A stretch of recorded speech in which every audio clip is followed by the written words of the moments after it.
সতী বেহুলা এখনো যে তার স্বামীর সেবা করে, সে যদি জেগে থাকে আমি যে মায়ের কাছে সম্পূর্ণ করতে পারবো না। সে সতী তাই তো তার স্বামীর পদসেবা করছে। কি হয়েছে না গেলে আমি পারি জননী। কেন? এই মূর্তি এখনো বেহুলা জাগরিত রয়েছে। বাসাতে ঘরে বেহুলা এখনো থেকে রয়েছে। হ্যাঁ জননী। তুমি ঘরে করে যেন অপেক্ষা করো। বেশ জননী। আরে সত্যনারী বেহুলা, আরে কত মনে তুমি দেখি স্বামীর পদসেবা করবে, সেটা পালন করে উঠবে। যাও যাও কাল নিদ্রা, সাথে নয়নে গিয়ে তুমি ভর করো। তোমার নিদ্রা যাওয়া সহ্য করতে না পেরে শূন্য পালকের উপরে নিদ্রায় যাবে বেহুলা।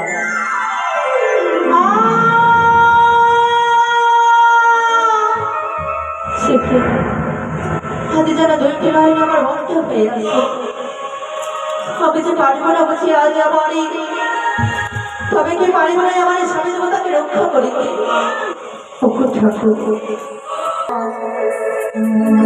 আসে গো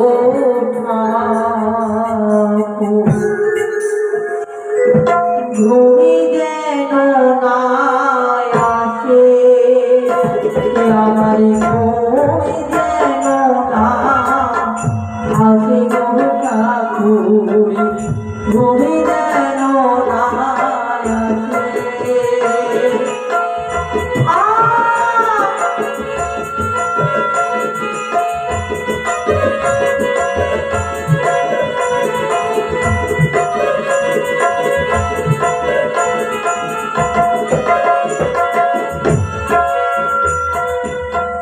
শ্বশুরে বাবা বলিয়া গেছে,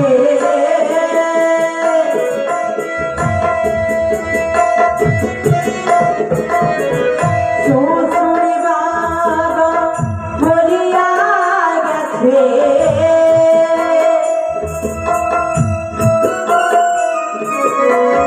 জাগিবে সারা নিশি, ঘুমে যেন না আসে, আমার ঘুম যেন না আসে গো ঠাকুর, ঘুম যেন না আসে, আমার ঘুম যেন না আসে গো ঠাকুর, ঘুমে যেন না আসে। পরিবর্ষণ অনেক লক্ষ লক্ষ বাতি আজ সকলেই সাক্ষী থাকে।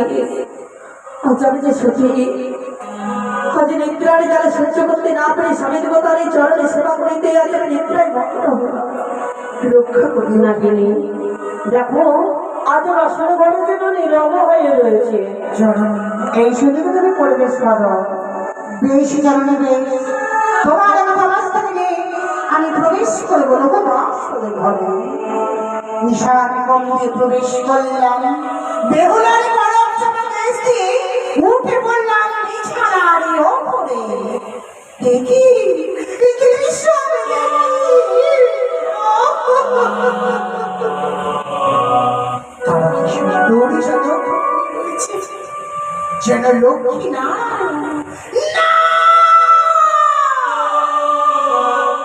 কেন আমি জননীকে কথা দিলাম,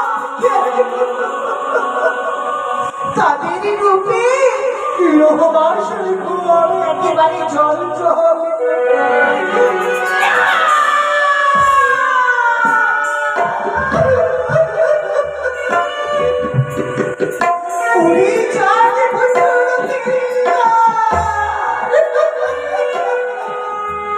একবারে জেগে আমার সঙ্গে কথা বল।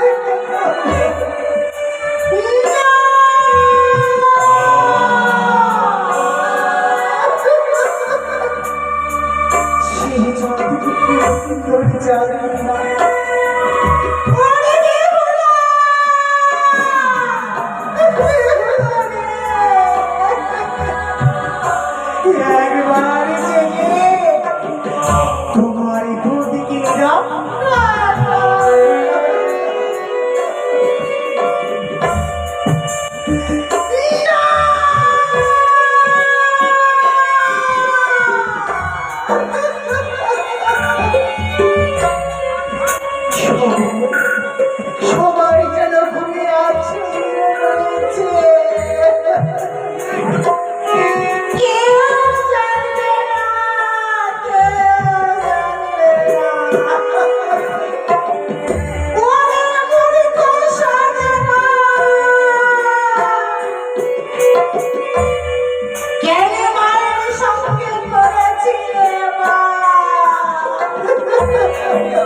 যদি বার্তা দিতে চাও আমি যে আসতাম না, তোমার